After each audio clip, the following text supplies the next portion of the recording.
Hey guys, welcome back to the shop. So next up is a custom built server rack. This server rack is for me.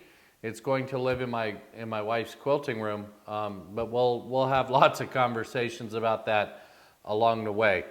This video is primarily about building the rack itself, and I'll go ahead and put a picture down here somewhere of what it is I'm looking to build. I wanted my construction to be in Baltic birch plywood, and we'll do some walnut, accents and stuff so that it looks nice in her room and fits in. It made sense. I love the Baltic birch because the cabinet is going to be 30 inches deep, so it just makes sense to just rip it in half. However, because of the space allotment that I have, I needed 78.5 inches tall. So that doesn't accommodate Baltic birch. So to combat that, I opted to stay with the Baltic birch, and there's a small 16-inch cabinet at the top that I'm just going to build separate and set it on top and fasten it together, and it'll be fine. By the time it's trimmed out, you'll never know really that it was two individual pieces. Like I said, it's going to get some faux walnut accents on the side so it looks nice in her room. And it's actually going to only go on one side because this sits in a corner. So you're never really going to see it. So I'm okay with that. It's going to have a pull-out shelf in the bottom for the server itself. And then it'll have a fixed shelf. And then where it's comfortable to type, I think 43 inches up, is going to be a pull-out shelf. And like I said, this all sits in a corner. So when you pull that shelf out, the keyboard sits there, and then there's the monitor mounted to the vertical portion. So almost like a stand-up desk, if you will, but it all houses within this 11.5-inch server cabinet. And then there'll be another fixed shelf, which is where that top cubby is. So overall, the whole thing is 78.5 inches tall. Basic plywood construction. I will trim it out with some walnut. I have full extension glides for the pull-out trays. And of course, there's a ton of hardware that goes in here. And we'll kind of tackle that stuff as we go. When I come out in the morning, I'm going to start on essentially the lower section, which are the biggest sections that I have. Again, they're 30 inches deep. So there's a lot there to play with, but I've got to get rabbets in the bottom and in the top, and there's one in the middle as well to get this cabinet put together. I'm also going to put a 1/4 inch back on the whole thing to help it from racking, and then I'm going to of course put a walnut face frame on it, and the upper section will be built exactly the same way. When it comes to the hardware, there's cooling fans that will go in the server compartment. There's cord management. There's just a ton of things that we have to deal with along the way.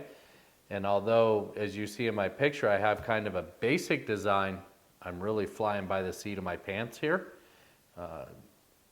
because a rack like this I've never seen, just doesn't exist. So I don't know if we're going to do plans for this. If there's any interest in plans, please drop me an email and let me know, and we'll put some plans together. But like I said, I've never seen one like this before, so I don't know that there'll really be any interest in plans. So I will see you guys in the morning when we come out and we start cutting rabbets and getting the lower section carcass at least put together. See you guys in the morning.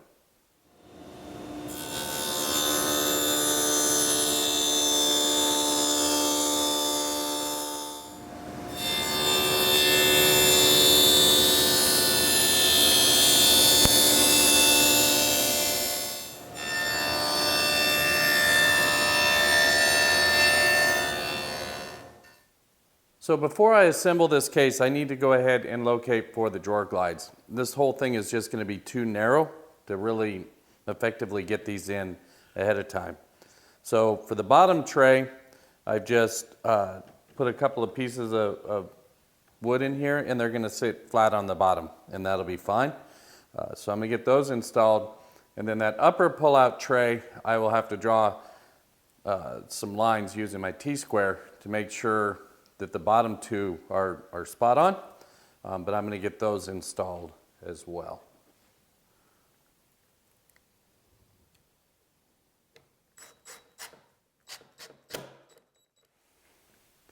Okay, so to locate the glides for that pull-out tray that'll have the monitor and the keyboard on it, all I did was lock the two pieces together. I used a Festool track in my big square to make sure everything was online, and then this gives me a nice base to sit the actual glide into, and that'll locate the bottom of that, and then the upper one, it can go in here just about anywhere. It doesn't really matter. So all I'm going to do is get these put in.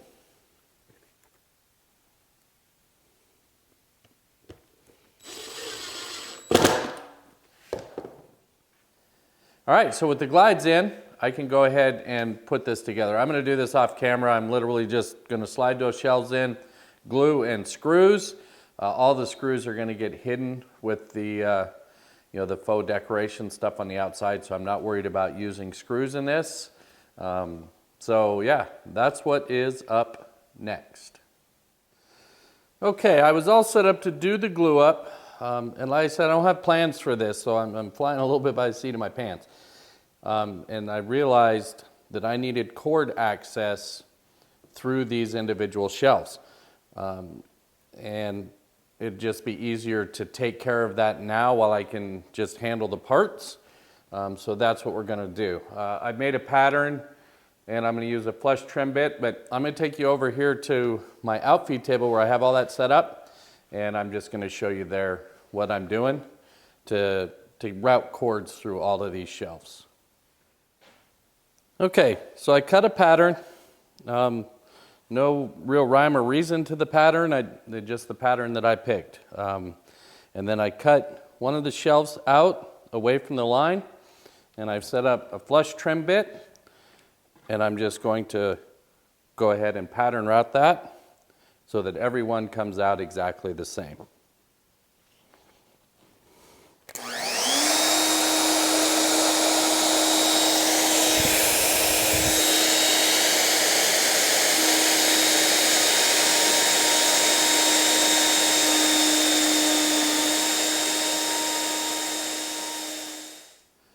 Okay, so now it's time for the face frame on this. Start dressing this thing up just a little bit before we get to the inside stuff.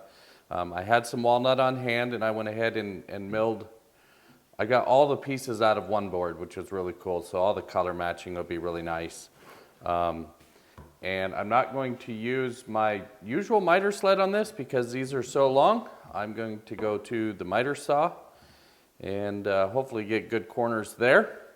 And I'm still not sure if I'm going to reinforce the corners or not because it'll be pin nailed down to the actual case, glued and pin nailed. So I don't know that I'm going to reinforce the corners. It's all purely decoration. But for now, I got to get the frame built to match that case.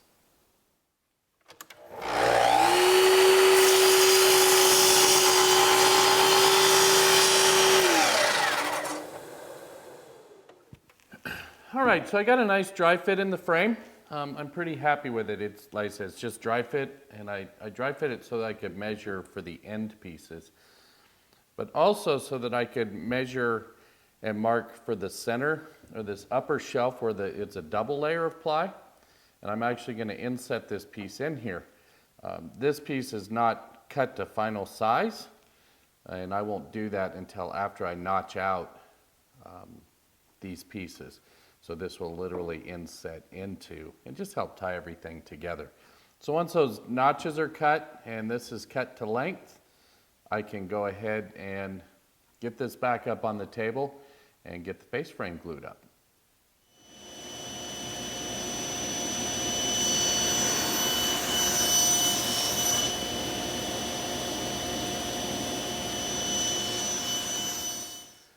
All right, there's a pretty good dry fit. So I'm just going to go ahead and get that glued up, and let that cure for a few hours. All right, so next up, I went ahead and milled up just some scrap walnut that I had here in the shop. It's not pretty by any means, but it's going to look nicer than the plywood.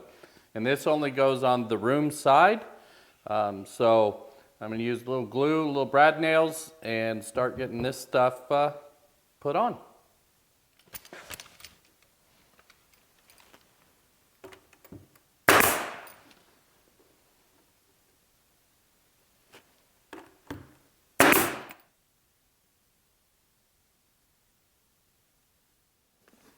All right, so the fans are in, and I'll put a picture down here somewhere of the box so you can see what I ordered.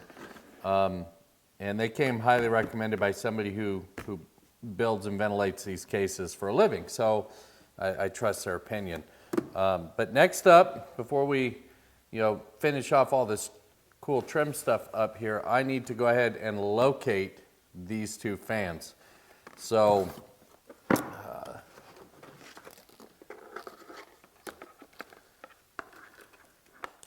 these fans, they measure about 6 1/4 square.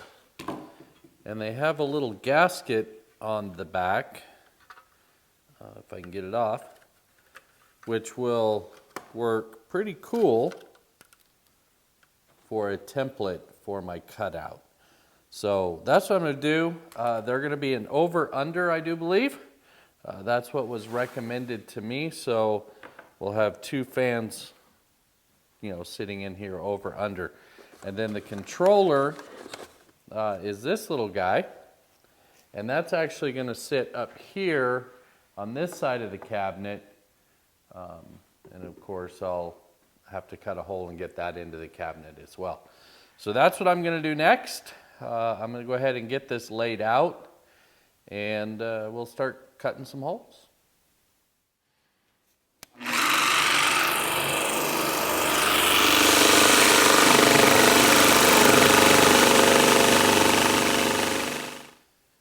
Okay, so there I got all the cooling elements in. So now I will chat with my wife tonight and see if she wants any additional trim in here. If she does, I'll certainly put it in. But next up, when I come back out tomorrow, we'll probably get after this vertical drawer for the monitor and the keyboard, the bottom drawer, and hopefully get to finish and wrap this bad boy up. All right, so next up is that upper pullout section. And all I did here was, cut a couple of pieces of plywood a little bit narrower than they needed to be to allow for the trim, and glued and screwed them together at a 90-degree angle. So I'm going to go ahead and cut these to length and get them mounted on here. But in this front side, I am not going to use nails, just glue and clamps, so that if I need to trim this width just a little bit to make it fit, I don't have nails in the way on the saw. So all I'm going to do is glue this trim on, get everything cut to length, glue it on, and then I'll show you when we get to the other side. Okay, so there's the pull-out workstation. It should work pretty good. I think we'll pick up a little lower profile keyboard and probably a wireless one as well. But the monitor here fits really well. The bottom tray is built kind of exactly like this one. Only difference being is it's just going to be a chunk of plywood surrounded in hardwood and then mounted on the runners. So I'm going to get this installed. I'm going to get the bottom one installed, and then maybe we'll talk about some doors. All right, so there's the construction, pretty much complete except for doors. But I'm going to go to finish on all of this so that we can work on getting this stuff set up, and then I will go to work on doors. So doors are up next, and simple, probably just a frame and panel door with speaker material for each section. So that's what's up next. All right, time for some doors. Hinges did not lend themselves well to this particular project because of where it sits in the room. There just wasn't enough room to get the door open out of the way of the frame, unless I did overlay doors, and I didn't want overlay doors. So these bottom two are just going to be held on with rare earth magnets. So they'll pop on and off, kind of like a speaker cover. The top one, it was fine because we're just pushing parts in and out, and I've hinged that one. And all of the frames are no different than any picture frame that I've done in a previous video or anything like that. I use my really nice miter sled for that. And then I just splined up the corners. There's no dominoes in them. They're a little bit smaller, so this one will hinge and get a rare earth magnet in that as well. So all I'm going to do next is I'm going to go ahead and put some finish on this and epoxy in the magnets, because that's just going to take a long time to cure. And then I will flip the camera back on and show you what I'm doing for the material in between. I went ahead and cut a rabbet all the way around here, and we're going to actually use like a speaker material for all the insides on this, so that this whole thing breathes really well. So let me get some epoxy and some stain thrown on this, or some armor seal on this, excuse me. And yeah, we'll put the speaker cover in and look at wrapping this one up. So because this material has so much stretch to it, I'm actually folding over the edge. And I'm being pretty generous with the staples.